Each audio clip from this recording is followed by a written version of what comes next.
Problem 41 क्या कह रहा है प्रॉब्लम में, एक रॉड है ए बी, इसका लेंथ 10 सेंटीमीटर है और इस पे चार्ज 50 माइक्रोकूलम्ब है और एक पॉइंट पी है जो ए और बी से इक्वल डिस्टेंस पे है और यह इक्वल डिस्टेंस 10 सेंटीमीटर है। प्रॉब्लम में हमें फाइंड करना है electric field eight point P. इस पी पॉइंट पे हमें इलेक्ट्रिक फील्ड फाइंड करना है।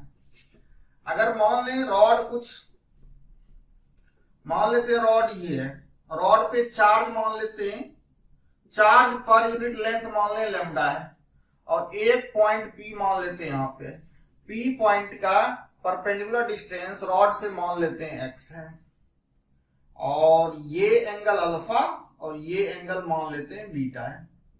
तो पी पॉइंट पे इलेक्ट्रिक फील्ड का दो कंपोनेंट होगा, एक इस डायरेक्शन में और एक इस डायरेक्शन में।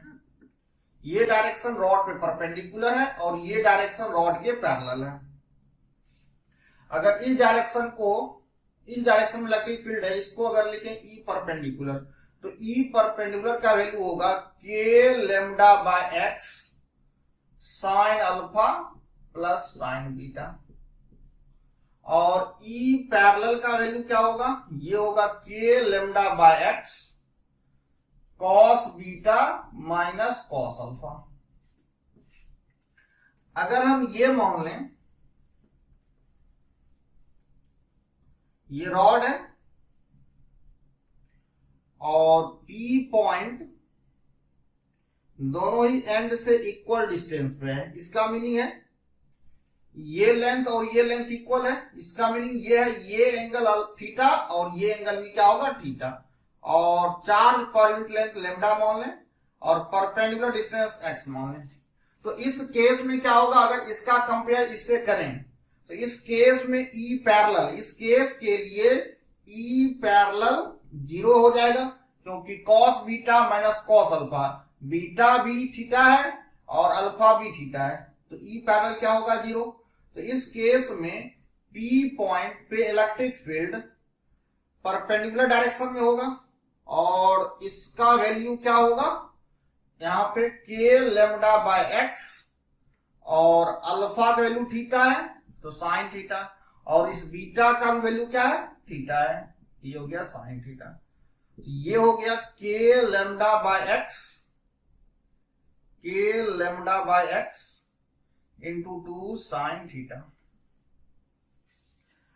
अब हमारे गिवन प्रॉब्लम में ये देख रहे हैं थीटा का वैल्यू क्या होगा। अब ये 10 सेंटीमीटर है, ये भी 10 सेंटीमीटर, ये भी 10 सेंटीमीटर। ए बी पी कैसा ट्रायंगल हो गया, इक्विलैटरल ट्रायंगल हो गया।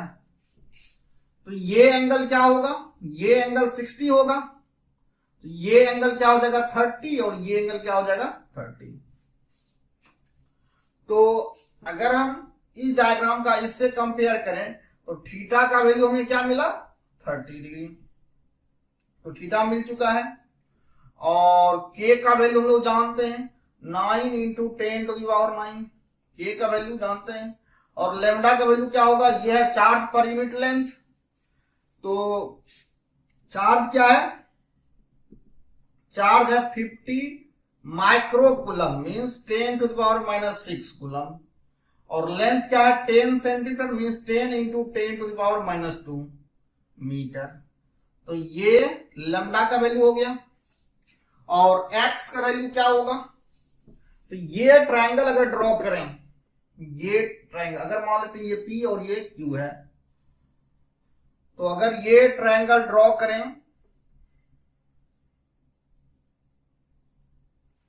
ये 30 डिग्री और ये 10 सेंटीमीटर और ये भी 10 है, तो ये लेंथ क्या होगा, ये लेंथ 5 सेंटीमीटर होगा और ये x है।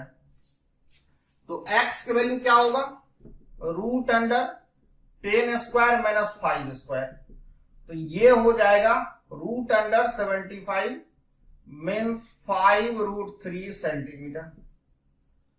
तो x की वैल्यू क्या होगा, x का वैल्यू हो जाएगा 5 रूट 3 सेंटीमीटर और इसको मीटर में कन्वर्ट करने के लिए क्या करेंगे 10⁻² से मल्टीप्लाई कर देंगे तो ये मीटर में कन्वर्ट हो जाएगा। तो ये जानते हैं, लैम्डा का वैल्यू हमने फाइंड कर लिया, थीटा 30 है और एक्स का वैल्यू हमने फाइंड कर लिया। अब यहां पे रख देंगे और सॉल्व कर लेंगे, यही आंसर होगा। प्रॉब्लम 42, एक सर्कुलर रिंग है, रिंग का रेडियस r है और चार्ज q रिंग पे यूनिफॉर्मली डिस्ट्रीब्यूटेड है। क्या फाइंड करना है? Point on axis where electric field is maximum. हमें एक्सिस पे एक पॉइंट फाइंड करना है जहां पे इलेक्ट्रिक फील्ड मैक्सिमम होगा। मान लेते हैं ये रिंग है और रिंग पे चार्ज प्लस q है और रिंग का रेडियस r है और एक पॉइंट एक्सिस पे एक पॉइंट p है, एक्सिस पे एक पॉइंट p है जिसका डिस्टेंस सेंटर से x है। p पॉइंट पे फील्ड एक्सिस के अलोंग होगा और अवे द सेंटर होगा और इस E का वैल्यू क्या होगा? E का वैल्यू हो जाएगा, E का वैल्यू होगा Q upon 4 pi epsilon naught, 4 pi epsilon naught x upon x square plus r square to the power 3/2। ये इलेक्ट्रिक फील्ड है एट पॉइंट P और इलेक्ट्रिक फील्ड के मैक्सिमम होने के लिए हमें x का वैल्यू फाइंड करना है। तो फॉर E मैक्स या फॉर मैक्सिमम E क्या होगा? dE by dx equal to 0, dE by dx equal to 0। तो सबसे पहले हम क्या करेंगे? dE बाई dx फाइंड करते हैं या E का वैल्यू यहां पे रख दें तो क्या होगा? d बाई dx और वैल्यू रख दें E का Q upon 4 pi epsilon naught x upon x square plus r square to the power 3/2 equal to 0। अब ये कांस्टेंट है ये टर्म, इसको डिफरेंशिएशन से बाहर रख लें। ये q upon 4 pi epsilon naught और ये हो गया d बाई dx और ये x upon x square plus r square to the power 3/2 equal to 0। अब इस टर्म को राइट साइड में ले जाएंगे, ये 0 हो जाएगा राइट साइड में और इसका डिफरेंशिएशन डिवीजन रूल से करेंगे। क्या होता है division rule? d by D x u by v अगर है तो क्या लिखेंगे? पहले u का डिफरेंशिएशन करेंगे तो du by dv into v करेंगे, u का डिफरेंशिएशन करेंगे, v से मल्टीप्लाई करेंगे minus u into dv by dx upon v square. ये क्या है? ये डिवीजन रूल है और इसका कंपेयर इससे करें तो u का वैल्यू x होगा और v का वैल्यू ये होगा। इस टर्म को हमने राइट साइड ले गया और इसका डिफरेंशिएशन डिवीजन रूल से करें तो क्या होगा? पहले x का डिफरेंशिएशन करेंगे तो ये हो जाएगा dx by x, dx by dx into ये हमने लिखा du बाई dx और v से मल्टीप्लाई कर दें x square plus r square to the power 3/2 minus u लिखें और इसका डिफरेंशिएशन कर दें तो d बाई dx ये x square plus r square और ये 3/2 और ये हो गया x square plus r square इस पे पावर 3/2 और ये इक्वल टू 0 और इसको भी लिख ही देते हैं।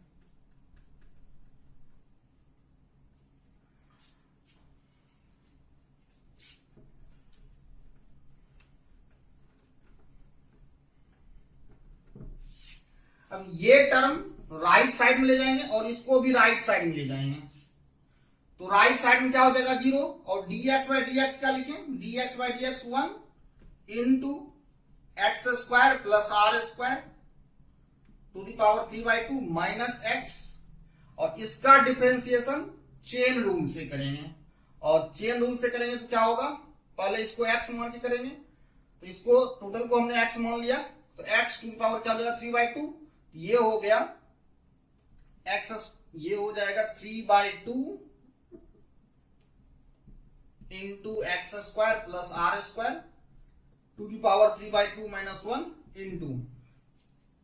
अब इस ब्रैकेट के अंदर जो है इसका डिफरेंशिएशन करेंगे तो क्या होगा, एक्स स्क्वायर का डिफरेंशिएशन 2x और आर स्क्वायर कांस्टेंट है, इसका डिफरेंशिएशन 0।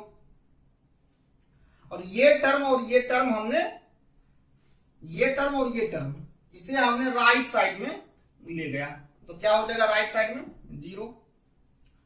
अब ये हो गया X square plus R square to the power 3/2 minus, अब ये 2 और ये 2 कैंसिल हो जाएगा, ये 2 और ये 2, और यहां पे x है और ये x है तो 3x स्क्वायर हो गया, और ये X square plus R square इस पे पावर 3/2 माइनस 1, ये हाफ हो जाएगा इक्वल टू 0। इसको मिटा दें। अब इसमें क्या होगा, X square plus R square to the power half common ले लें, तो यहां क्या बचेगा X square plus R square, और यहां पे बचेगा minus 3x square equal to 0। इस टर्म को राइट साइड ले जाएं तो राइट साइड में 0 हो जाएगा, और ये हो जाएगा R square minus 2x square equal to 0, और यहां से क्या मिलेगा हमें, R square equal to 2x square, so X square equal to R square by 2, और यहां से x इक्वल टू हमें क्या मिला r/√2। तो E के मैक्सिमम होने के लिए पॉइंट P का डिस्टेंस सेंटर से क्या होगा, r/√2। अब ये r/√2, r/√2 अगर इसमें रख दें, x वैल्यू इसमें रख दें तो हमें E का मैक्सिमम वैल्यू भी मिल जाएगा।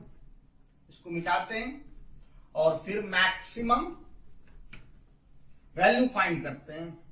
प्रॉब्लम में सिर्फ पॉइंट पूछा गया है, तो इस प्रॉब्लम का आंसर तो ये हो जाएगा। अगर प्रॉब्लम में इलेक्ट्रिक फील्ड का मैक्सिमम वैल्यू पूछा जाता तो ये मैक्सिमम वैल्यू कहां पे मिलता, eight x equal to r/√2, और इसमें रख दें, ये हो जाएगा q/4πε0, और x वैल्यू रख दें r/√2, और ये r/√2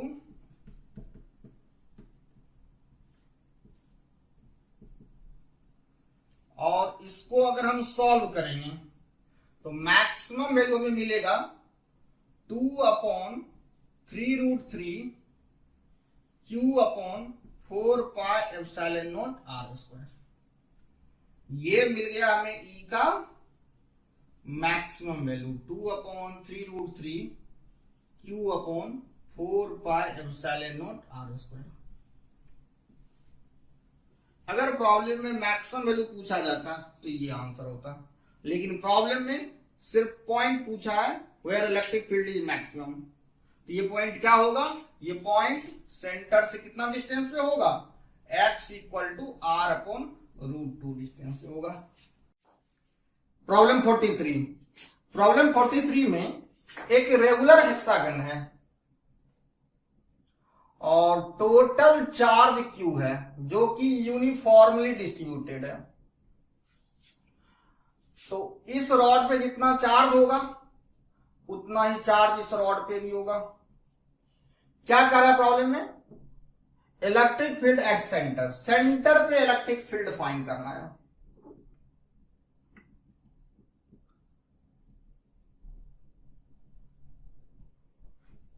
इस रॉड के लिए इलेक्ट्रिक फील्ड अगर मान लेते हैं इस सेंटर पे डाउनवर्ड है E, तो इस रॉड के लिए भी फील्ड क्या होगा इस सेंटर पे, इस रॉड के लिए सेंटर पे इलेक्ट्रिक फील्ड E ही होगा और डायरेक्शन क्या होगा अपवर्ड। तो ये रॉड और ये रॉड सेंटर पे इक्वल मैग्नीट्यूड का इलेक्ट्रिक फील्ड प्रोड्यूस करेगा, लेकिन डायरेक्शन क्या है, अपोजिट में है। तो इन दोनों का फील्ड एक दूसरे को कैंसिल कर देगा, तो इन दो का कंट्रीब्यूशन इस पॉइंट पे 0 हो गया। ऐसे ही मान लेते हैं ये रॉड 1 है, ये 2 3 4 5 6, 1 और 4 इन दो का 1 और 4 का टोटल कंट्रीब्यूशन एट सेंटर क्या है 0। ऐसे ही 2 और 5 का कंट्रीब्यूशन क्या होगा 0। 2 का फील्ड और 5 का फील्ड एक दूसरे को कैंसिल कर देगा। ऐसे ही 3 और 6 का फील्ड क्या करेगा सेंटर पे एक दूसरे को कैंसिल कर देगा। तो net electric field at centre क्या मिलेगा 0 मिलेगा। प्रॉब्लम 44, एक सर्कुलर वायर है जिसका रेडियस a है और इस वायर पे टोटल चार्ज q है। एक स्मॉल लेंथ dl रिमूव कर लिया गया है। हमें सेंटर पे इलेक्ट्रिक फील्ड फाइंड करना है ड्यू टू रिमेनिंग वायर। ये हमने मान लिया सर्कुलर वायर और इस पे टोटल चार्ज q है और रेडियस इसका a है और ये यहां से हमने स्मॉल पोर्शन रिमूव कर दिया। इस स्मॉल पोर्शन का लेंथ क्या है dl, ये हमने यहां से स्मॉल पोर्शन रिमूव कर लिया। मान लीजिए रिमूव अगर नहीं करते तो इस स्मॉल पोर्शन पे जो चार्ज होता वह dq होता और ये वेरी स्मॉल पोर्शन है तो इस चार्ज को हम लोग पॉइंट चार्ज कंसीडर कर सकते हैं। और इस पॉइंट चार्ज के लिए सेंटर पे फील्ड इस डायरेक्शन में होगा। मान लेते हैं ये फील्ड E1 है तो E1 का वैल्यू क्या होगा, रेडियस से है तो ये a होगा। E1 इक्वल टू क्या हो जाएगा k dq upon a square, ये E1 का वैल्यू हो गया। अगर इस पोर्शन को रिमूव नहीं करते तो सेंटर पे total field due to ring क्या होता 0 होता। इसका मीनिंग ये है रिमेनिंग पोर्शन और ये पोर्शन जिसको स्मॉल पोर्शन जिसको रिमूव कर रहे हैं, रिमेनिंग पोर्शन और स्मॉल पोर्शन दोनों सेंटर पे इक्वल अमाउंट का अपोजिट डायरेक्शन में इलेक्ट्रिक फील्ड प्रोड्यूस करेगा। तो रिमेनिंग पोर्शन का फील्ड क्या होगा E1 के अपोजिट में होगा। मान लेते हैं यह E2 है तो E2 का वैल्यू क्या होगा E1 के इक्वल होगा। और E1 इक्वल क्यों होगा, क्योंकि ये दोनों मिलके सेंटर पे नेट फील्ड क्या देगा 0 देगा। सो E2 का वैल्यू क्या होगा E1 के अपोजिट में और मैग्नीट्यूड में इक्वल होगा। और E1 का वैल्यू है k dq by a square. अब dq क्या है, dq हो जाएगा, dq हो गया ये स्मॉल पोर्शन का चार्ज। टोटल चार्ज q है, टोटल चार्ज q है और टोटल सरकमफ्रेंस क्या है 2 पाई।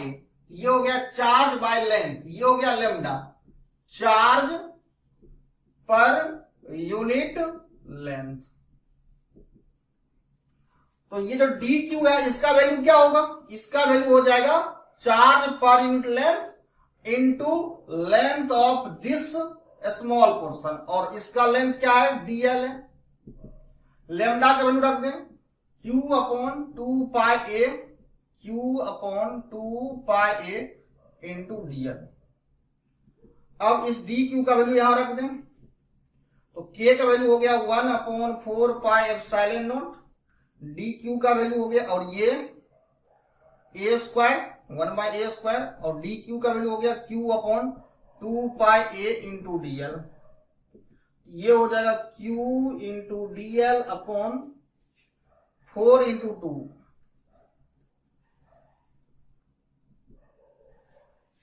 q into dl 4 into 2 8 pi into pi, pi square epsilon naught और ये a square into a cube. ये हो गया E2 का वैल्यू, यही आंसर होगा। प्रॉब्लम 45 क्या कर रहा है, एक कंडक्टिंग सॉलिड क्यूब है, एक कंडक्टिंग सॉलिड क्यूब है और क्यूब के सेंटर से d डिस्टेंस पे एक पॉजिटिव चार्ज क्यू है। क्या फाइंड करना है, electric field at centre due to charge appearing on its surface. Positive charge Q के कारण Q के सरफेस पे जो चार्ज अपियर होगा उस चार्ज के लिए Q के सेंटर पे हमें इलेक्ट्रिक फील्ड फाइंड करना है। जैसे मान लें यह एक क्यूब है और क्यूब का ये सेंटर है, ये हमने क्यूब मान लिया।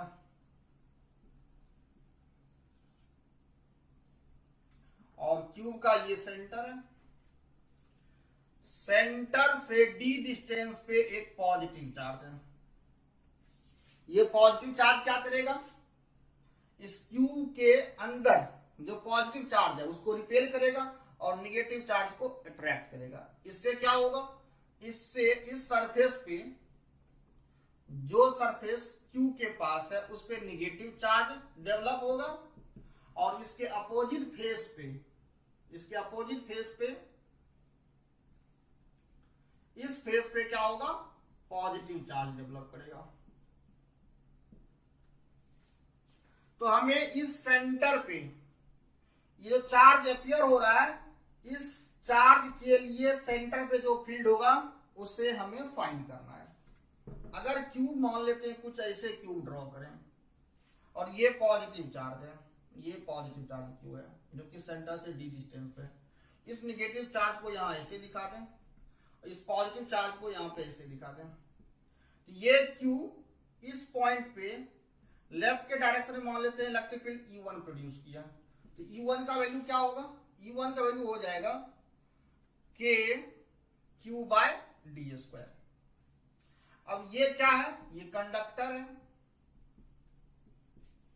और इलेक्ट्रिक फील्ड इनसाइड कंडक्टर क्या होता है, 0 होता है। और ये चार्ज Q चार्ज इस पॉइंट पे सेंटर पे लेफ्ट के डायरेक्शन में E1 फील्ड प्रोड्यूस कर रहा है, जबकि नेट फील्ड क्या होगा, 0 होने के लिए ये चार्ज जो अपियर हो रहा है वह E1 के अपोजिट में इलेक्ट्रिक फील्ड E2 के इक्वल प्रोड्यूस करेगा। अगर ये चार्ज इस सेंटर पे E2 फील्ड प्रोड्यूस कर रहा है तो इस E2 का डायरेक्शन E1 के अपोजिट में होगा और मैग्नीट्यूड में इक्वल होगा। और हमें यही E2 फाइंड करना है। तो E2 को क्या लिख सकते हैं, E1 लिख सकते हैं। और E1 का वैल्यू क्या है, K Q by D square. अगर K का वैल्यू रख दें, ये हो जाएगा 1/4 pi epsilon naught Q by D square. Q के सरफेस पे जो चार्ज अपियर हो रहा है उसके लिए फील्ड क्या होगा, ये होगा Q/4 pi epsilon not D square. और इस E2 का डायरेक्शन क्या होगा, इस E2 का direction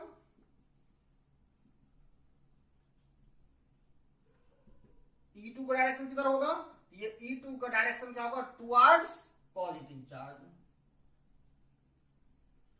towards positive Q charge.